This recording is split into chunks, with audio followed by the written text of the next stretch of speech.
Olá, meus amados, bom dia, boa noite, boa noite, boa noite.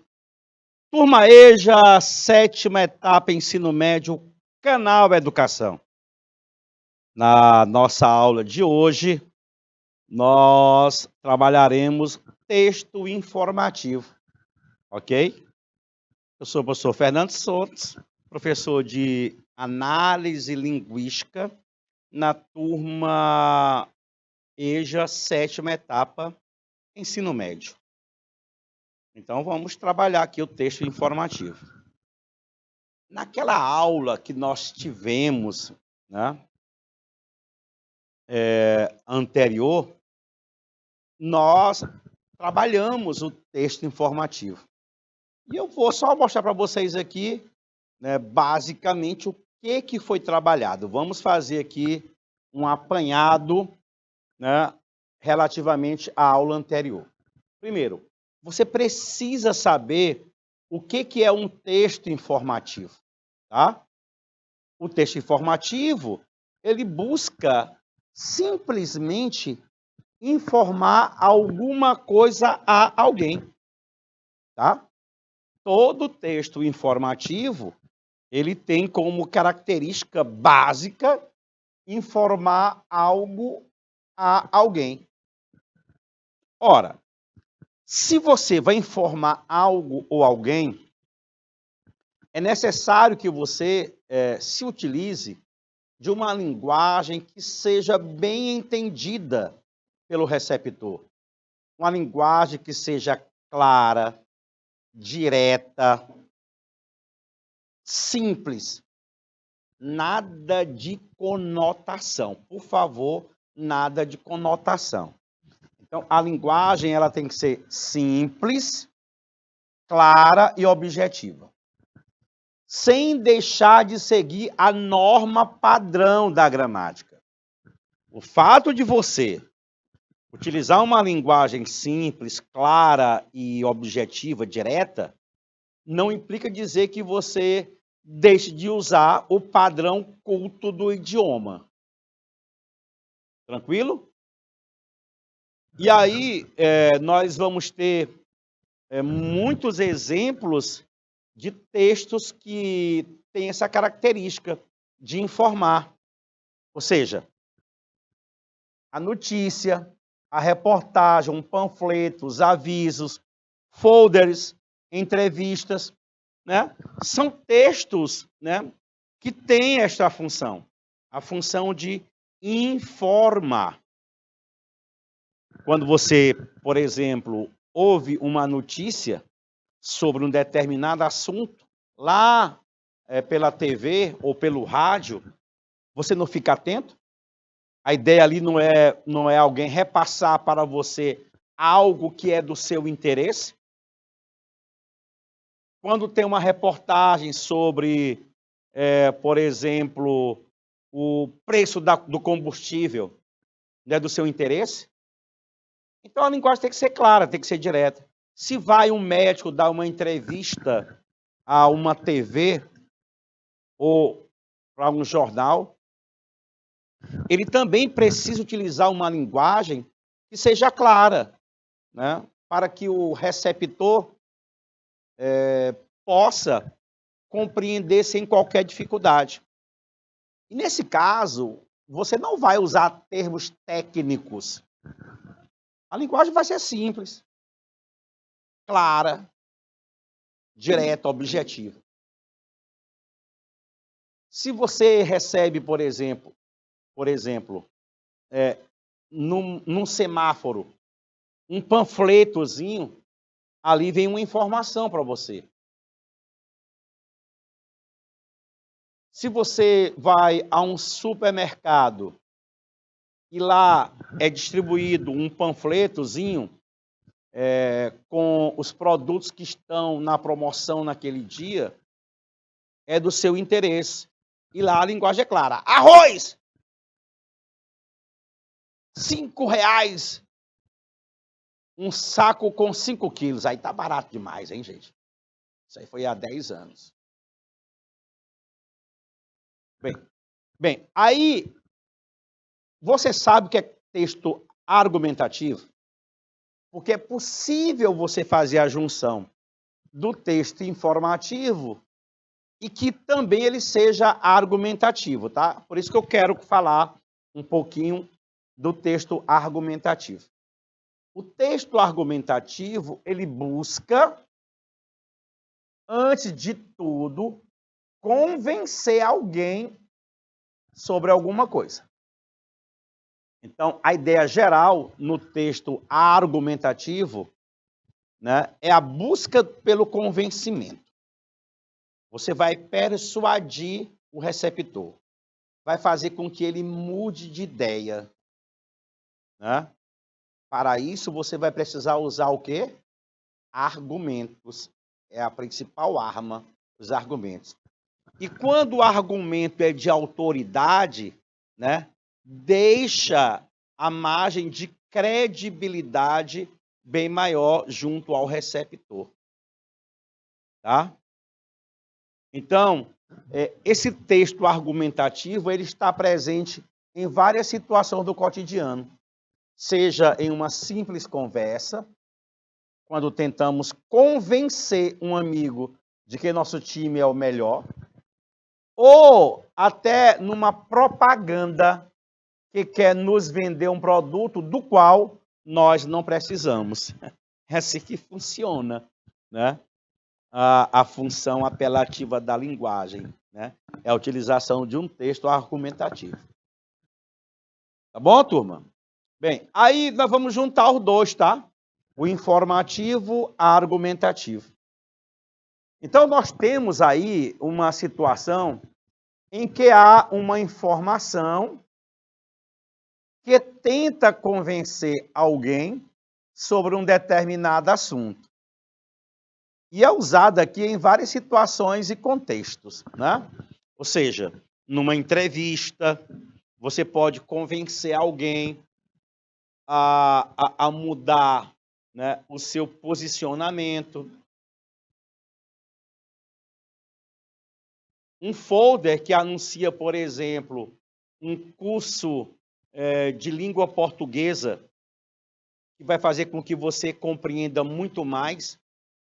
Então, pode haver, né, essa informação e o argumento presente nela.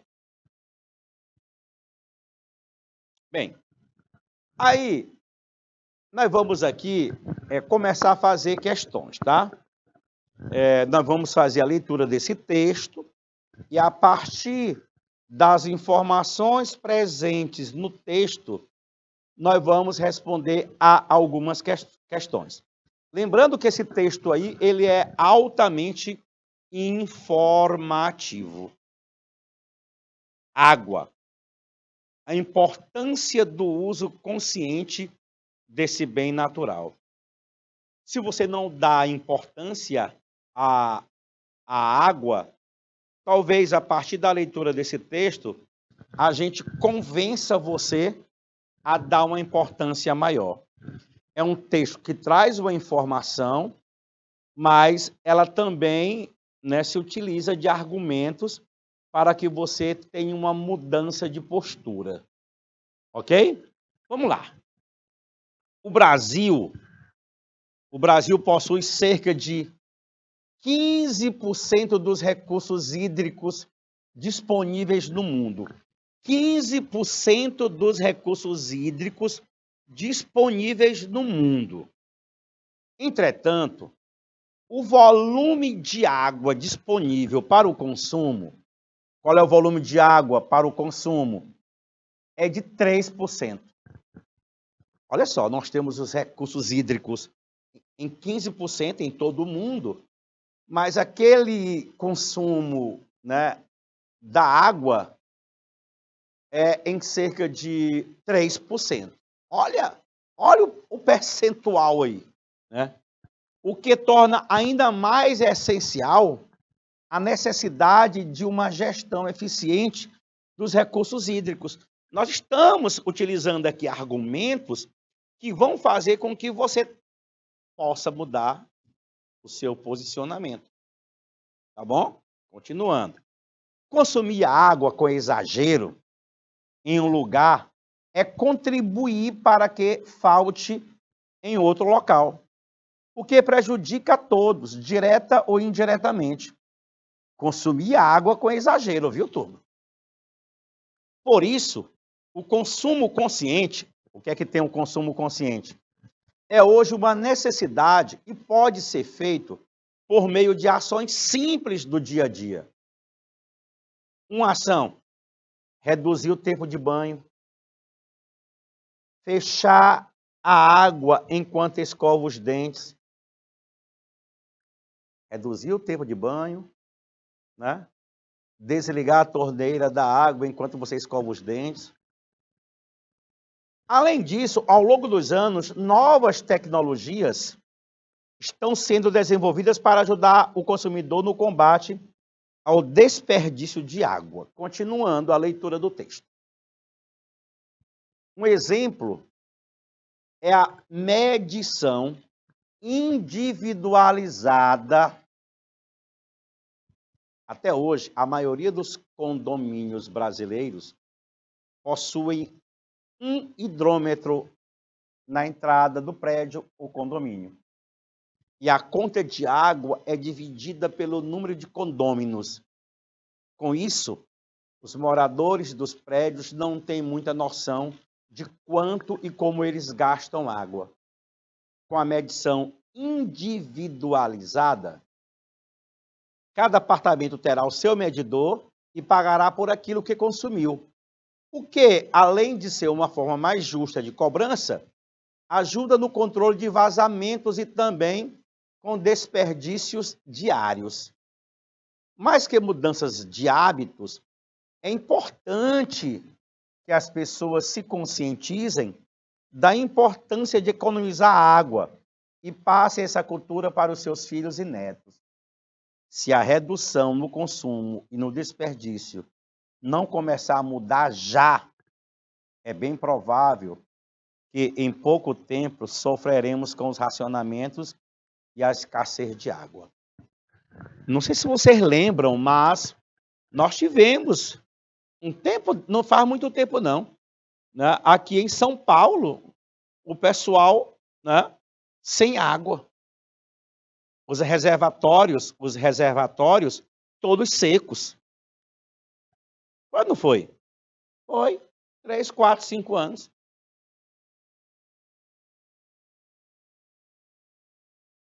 Pessoas faziam rodízio até para onde a água ia, os bairros, na tentativa de economizar. Bem, aí está o texto. Agora, esse texto aí é um artigo de opinião, tá?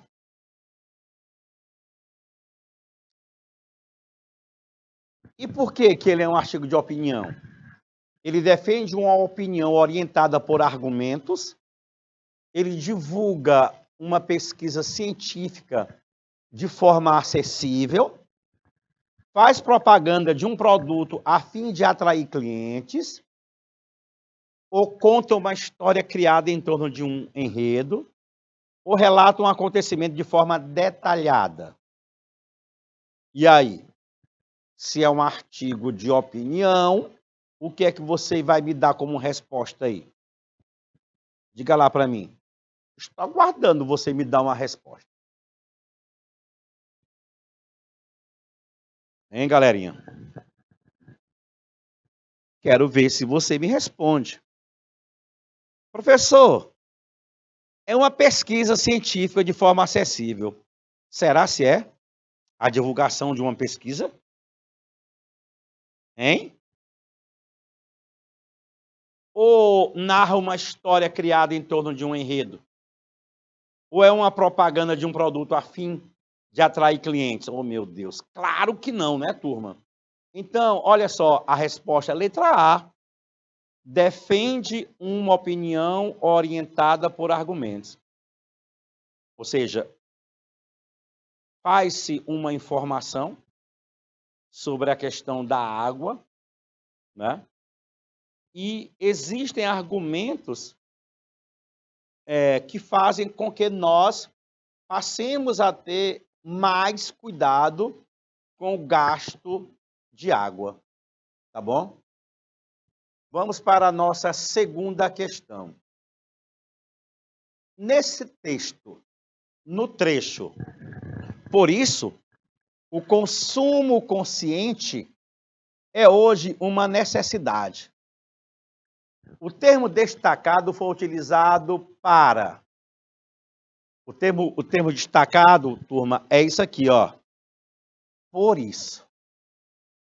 Este é o termo destacado. Por isso.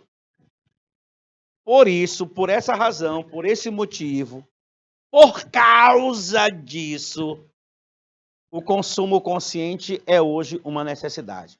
Ah, professor, isso aí expressa uma soma, uma adição. Você acha que é uma adição? Hein? Você acha que é uma oposição? Ou uma conclusão? Logo, o consumo consciente hoje é uma necessidade. Ou é uma explicação? Ou vai sugerir aí uma alternância? Essa questão tá fácil, hein, turma? Por isso, por tudo isso, qual é a resposta? Alguém vai me responder aí? Qual é a resposta? Letra? Está fácil. Professor, estou na dúvida. Eu não sei se eu marco a letra C ou se marco a letra D. Eu não sei, eu estou na dúvida. Poxa, tirei a dúvida, tirei. Pense mais um pouquinho. Isso aí está lá no terceiro parágrafo. Vocês querem que eu volte ao terceiro parágrafo? Vamos lá, vou voltar. Terceiro parágrafo, tá? Voltando para o terceiro parágrafo. Consumir água com exagero em um lugar é contribuir para que falte em outro local, o que prejudica a todos, direta ou indiretamente. Por isso, portanto, o consumo consciente é hoje uma necessidade. Ah, professor, aí você já me deu a resposta. Você me deu a resposta, né? Por isso, isso é uma conclusão, né? Logo, inclusive, você pode trocar esse por isso por uma conjunção conclusiva. Logo, portanto, assim, dessa forma. Aqui caberia isso, ó. Caberia tudo isso aqui, ó. Então, logo, por conseguinte, você pode trocar tudo isso aí. Perfeito? Perfeito. Lindo, lindo. Então vamos para mais uma aqui. Nesse texto, um argumento que sustenta a tese, um argumento que sustenta a tese de que é fundamental o uso consciente de água, está em que trecho? Turma, eu vou disponibilizar 2 minutinhos para você, porque eu quero que você faça essa questão, tá? Ele quer que, nesse texto, um argumento que sustenta a tese de que é fundamental o uso consciente da água está onde? 2 minutos da tela.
E aí, meus amados, tranquilo? Conseguiram responder? Hã? Professor, eu estou aqui pensando. Olha, porque ele quer um argumento que sustente a tese. A tese de que é fundamental o uso consciente de água. Olha o que diz a letra A. O volume de água disponível para o consumo humano é cerca de 3%. Lá no primeiro parágrafo. A letra B diz o seguinte: o consumo consciente é hoje uma necessidade. O consumo consciente é hoje uma necessidade. Letra C. Além disso, ao longo dos anos, novas tecnologias estão sendo desenvolvidas. Letra D. Um exemplo é a medição individualizada. Essa daí você descarta, né? Letra E. Que as pessoas se conscientizem da importância de se economizar água. Aí, turma, sem sombra de dúvidas, você vai marcar a letra A, né? Olha o percentual de água, né, disponível para o consumo humano. Veja aí a quantidade, 3%.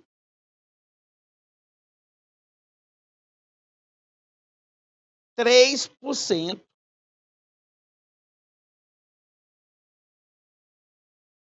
Então, se não houver, né, uma conscientização por parte de cada ser humano, nós teremos problemas logo, logo.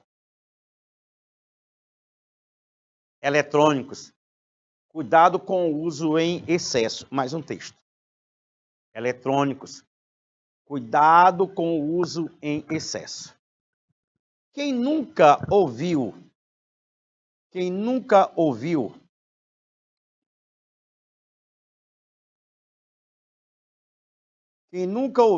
a seguinte exclamação: parece que as crianças de hoje nasceram sabendo manusear o celular e o tablet. Praticamente todo mundo já falou isso aí, né, turma? Pois é. E parece mesmo.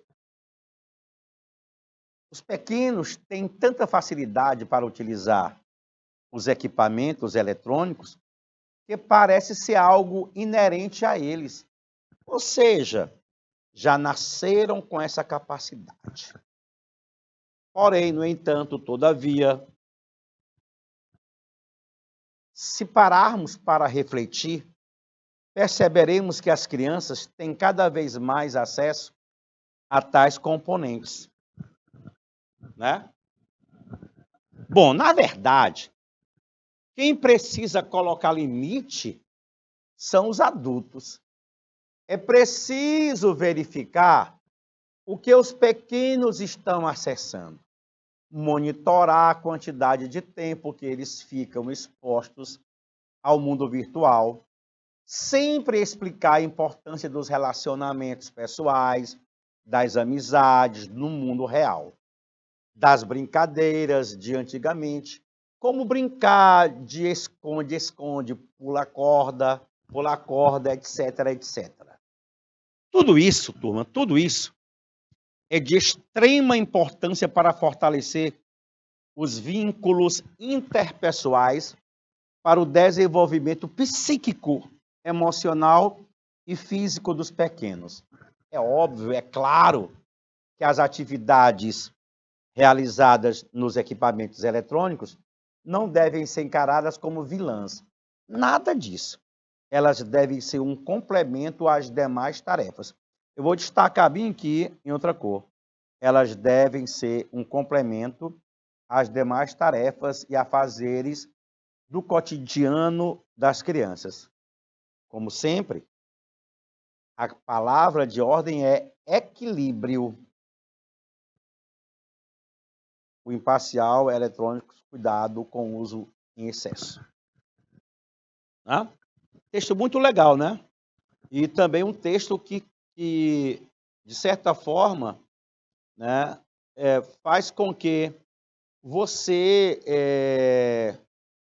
tente mudar o comportamento dos pais, dos adultos em relação a impor limites, né, às crianças. Muitos pais fazem assim. A criança está chorando, aí ele entrega o celular para a criança. Já baixou uns 10 jogos e as crianças ficam ali, né? Um tempo fora do normal. E parece que a criança, né, fica quietinha mesmo. O pai não se dá conta do que a criança está fazendo no celular. Então, é preciso impor limites.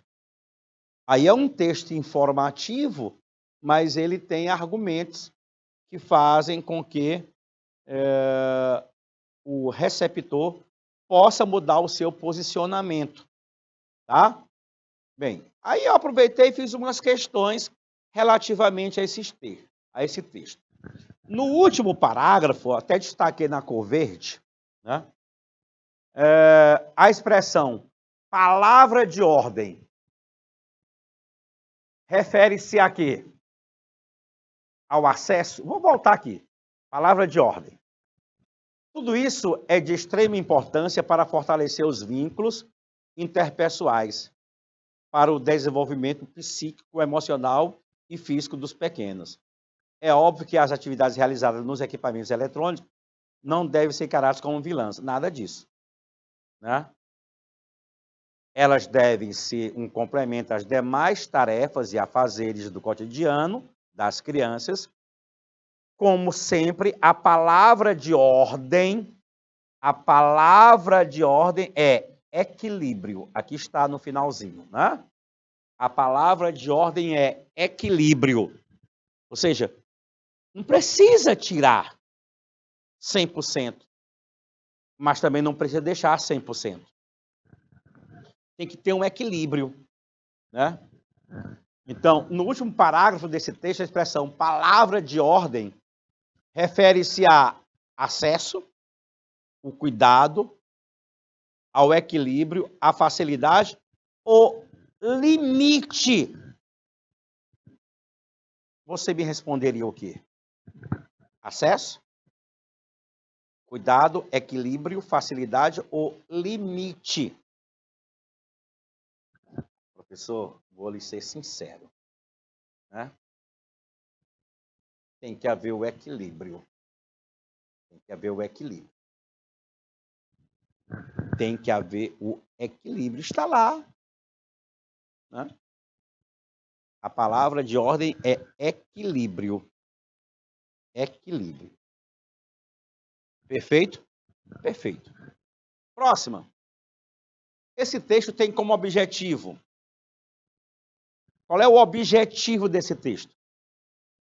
É defender uma opinião? Divulgar um produto? Não, nós não estamos divulgando nada aqui. Fazer uma reclamação? Não, aí não é um texto que faz reclamação. Orientar uma tarefa? Relatar um fato? Ou defender uma opinião? O que é que você acha? Vocês querem ver o título do texto? Pode ajudar o título do texto, né? Cuidado com o uso em excesso. Eletrônicos. Cuidado com o uso em excesso. E aí, turma? Qual é o objetivo desse texto? Defender uma opinião. Ele defende uma opinião dele. A opinião aí é exatamente o cuidado que os pais devem ter, os adultos devem ter com os eletrônicos nas mãos de crianças. E deve-se ter um equilíbrio. Ele faz essa defesa. É um texto que traz uma informação, mas que traz um certo posicionamento. Eu posso afirmar que é um artigo de opinião. Tá bom? Então, letra A, para a questão de número 5. Próxima. Brasil tem ao menos 25 mil testes de coronavírus à espera do resultado. Número é mais que o triplo de casos confirmados. Meu Deus. Isso aqui foi 2020, né? O Brasil tem ao menos 25 mil testes de coronavírus à espera do resultado. Número é mais que o triplo de casos confirmados. O Brasil tem ao menos 25,2 mil testes do novo coronavírus, ainda à espera do resultado. Esse número equivale a 3,7 vezes o total de casos confirmados. 6,9 mil no balanço das secretarias de saúde, atualizado às 7h40 desta quinta-feira, 2. Para especialistas ouvidos pelo G1, tal discrepância indica que pode haver muito mais gente com a doença Covid no país. Bem, aí nós vamos encontrar aqui o seguinte: essa subnotificação de registro tem duas causas. A falta de testagem maciça no Brasil e a demora para finalizar as análises já iniciadas, mas não concluídas. Pesquisadores explicam que esse cenário, quantidade de kits insuficiente e gargalo na hora de examinar as amostras coletadas, dificulta a realização de cálculos que mostrem o real avanço do surto por aqui. E fazem um alerta. Qual é o alerta? Como o Ministério da Saúde recomenda que sejam testados apenas pacientes graves, existe a chance de ser considerável o percentual de positivos nesse universo de pessoas já submetidas ao exame. O G1 procurou as secretarias de saúde de todos os estados e do Distrito Federal para saber quantos testes estão na fila. Apenas 13 responderam até a última atualização desta reportagem. Acre, Alagoas, Amapá, Ceará, Espírito Santo, Minas Gerais, Paraíba, Pernambuco, Paraná, Rio Grande do Norte, Rondônia, Santa Catarina e São Paulo. Veja os números na tabela abaixo. A Agência Nacional de Vigilância Sanitária aprovou mais de 10 tipos diferentes de testes para detectar o coronavírus. Eles podem levar 15 minutos, né? Ou até 7 dias. Clique aqui para ler mais sobre os testes. Modelos que projetam... Aí vai ter um texto enorme aqui. Vamos tentar responder a questão, né, de forma mais direta. O texto lido é uma reportagem. Portanto, se é uma reportagem, eu posso afirmar para você que é um texto de caráter informativo, né? Então, esse texto lido é uma reportagem. Nesse gênero jornalístico, ou seja, na reportagem, vê-se uma comunicação utilizada entre pessoas as quais mantêm algum tipo de relação íntima, cuja linguagem é predominante coloquial. Gente, coloquial não, né? Jamais. O principal objetivo é transmitir a opinião de pessoas de destaque sobre algum assunto de interesse. Letra C. Informam-se fatos de interesse público com linguagem objetiva e direta. Eita, essa letra C balançou com toda a nossa estrutura. Letra D. A linguagem é sua principal característica, pois há uma preocupação com a seleção e a combinação vocabular, predominando a... Não, subjetividade não. Jamais. Gente, eu vou marcar a letra C aqui, tá? Sem problema, tá bom? Posso marcar? Olha o que diz a letra E. Constata-se a predominância da forma descritiva e desumanização do relato. Ah, não, galera. Aí não, é demais, hein? Letra C. Perfeito? Perfeito. Lembrando que nós estamos trabalhando texto informativo. Todos os textos vistos até agora são textos que trazem informação. Tá? A passagem do texto que apresenta o tema central é: o físico é integrante de Observatório Covid, que reúne pesquisadores de outras 6 instituições, Universidade de São Paulo, Universidade Estadual de Campinas, etc. B. O Brasil tem ao menos 25,2 mil testes no novo coronavírus, ainda à espera do resultado. Esse número equivale a 3,7 vezes o valor total de casos confirmados no balanço da Secretaria de Saúde, atualizado às 7h40 desta quinta-feira. Letra C. Pesquisadores explicam esse cenário. Qualidade de kits insuficiente e gargalo na hora de examinar as amostras coletadas. Dificulta a realização de cálculos que mostrem o real avanço do surto por aqui. E a letra D diz assim: ao G1, pesquisadores de 3 grupos de monitoramento da pandemia no país, cada um com uma metodologia distinta, admitiram que a possível tendência de queda de contágio pode não retratar a realidade, tamanha a subnotificação. Ele quer, turma, o tema central. Sem embromar nada, olha só aí a letra. B de bola. O Brasil tem, este é o tema central, que o Brasil tem pelo menos 25,2 mil testes do novo coronavírus, ainda à espera de resultado. Esse número equivale a 3,7 vezes o total de casos confirmados. 6,9 mil no balanço das secretarias da saúde, atualizada às 7h40 desta quinta-feira. Letra B de bola. Vamos fazer a última aqui para a gente, né? Ou a penúltima. Nesta passagem da reportagem, pesquisadores explicam, vou destacar aqui, ó. Pesquisadores explicam que esse cenário, quantidade de kits insuficientes e gargalo na hora de examinar as amostras coletadas, dificulta a realização de cálculos que mostrem o real avanço do surto por aqui. A palavra surto, turma, em destaque, ela pode ser substituída sem prejuízo. Substituída sem prejuízo de sentido. A palavra surto. A pandemia, epidemia, acesso ou munição. Esse surto. Qual é a palavra que eu vou usar aí, né?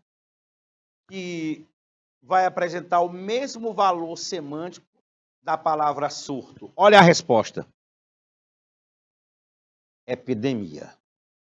Epidemia. Lindo? Vamos fazer a última agora? Vamos para a nossa última? 4 em cada 10 jovens negros não terminaram o ensino médio. Dados do IBGE mostram que o abandono escolar atinge mais população negra. Brasília, 1º de setembro de 2019. Está aí o texto, né? Vamos ver se a gente consegue fazer a questão diretamente. Gente, já está aqui. O fragmento de texto que você leu foi publicado na Folha de São Paulo online. A tese desse texto pode ser identificada em que trecho? Quase metade dos negros homens dessa faixa etária não concluiu o ensino médio. É isso? Não.